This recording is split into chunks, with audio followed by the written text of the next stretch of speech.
১০৫ বছরে পা দিল ঢাকা বিশ্ববিদ্যালয়। বৈষম্যহীন ও অন্তর্ভুক্তিমূলক সমাজ বিনির্মাণের প্রতিপাদ্য নিয়ে পালিত হয়েছে এবারের প্রতিষ্ঠাবার্ষিকী। শিক্ষা ও গবেষণায় বিশ্ববিদ্যালয়ে এগিয়ে যাক, এমনটাই প্রত্যাশা শিক্ষার্থীদের। বান্ডেল থাকলে প্রতি সেনমানিতে টাকা বাঁচবে। বিকাশ সেনমানি বান্ডেল কিনে জিতুন প্রতি লেনদেনে। ১৯২১ সালের ১ জুলাই ঢাকা বিশ্ববিদ্যালয়ের শিক্ষা কার্যক্রম আনুষ্ঠানিকভাবে শুরু হয়। এরপর থেকে এই দিনটিকে বিশ্ববিদ্যালয় দিবস হিসেবে পালন হয়। ৫২-র ভাষা আন্দোলন, ৭১-এর মুক্তিযুদ্ধ আর সবশেষ ২৪-এর গণঅভ্যুত্থান, জাতির সকল ক্রান্তি লগ্নে মুক্তির নেতৃত্ব এসেছে এই বিশ্ববিদ্যালয় থেকে। এবার ১০৫ বছরে পা দিল ঢাকা বিশ্ববিদ্যালয়। এর আগের বছর জুলাইয়ে যে অভ্যুত্থানটা হয়েছিল, সেই অভ্যুত্থানের যে আমাদের মূল লক্ষ্যগুলো ছিল, সেগুলো যাতে ঢাকা বিশ্ববিদ্যালয়ের হাত ধরে যুগ যুগ ধরে বাংলাদেশের মধ্যে ছড়াইতে থাকে। তখন আমাদের যে প্রত্যাশার জায়গাটা ছিল যে আমরা একটি নতুন বাংলাদেশ দেখব, একটি অন্তর্ভুক্তিমূলক বাংলাদেশ দেখব, একটি নতুন বিশ্ববিদ্যালয় দেখব।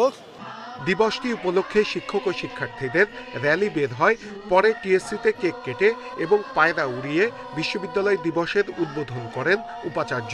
এ সময় তিনি জানান, শ্রেণী বৈষম্যহীন সমাজ গড়ে তুলতে ঢাকা বিশ্ববিদ্যালয় কাজ করে যাবে। সবাইকে সাথে রাখা, জাতি, ধর্ম, বর্ণ, মতবাদ নির্বিশেষে সমস্ত মানুষকে সাথে নিয়ে এ প্রতিষ্ঠান তার কনভিনিং পাওয়ার ইউজ করে একটি বড় জাতীয় মঞ্চ তৈরি করতে চায়। শিক্ষার্থীরা বলছেন, বিশ্ববিদ্যালয়ের আবাসিক সংকট সহ যেসব সমস্যা রয়েছে সেগুলো দূর করতে হবে, সেই সঙ্গে জোর দিতে হবে শিক্ষা ও গবেষণায়। বাংলাদেশের যত উচ্চশিক্ষা প্রতিষ্ঠানগুলো আছে, উচ্চশিক্ষা প্রতিষ্ঠানগুলোর একটা আদর্শ মডেল হিসেবে ঢাকা বিশ্ববিদ্যালয় থাকবে।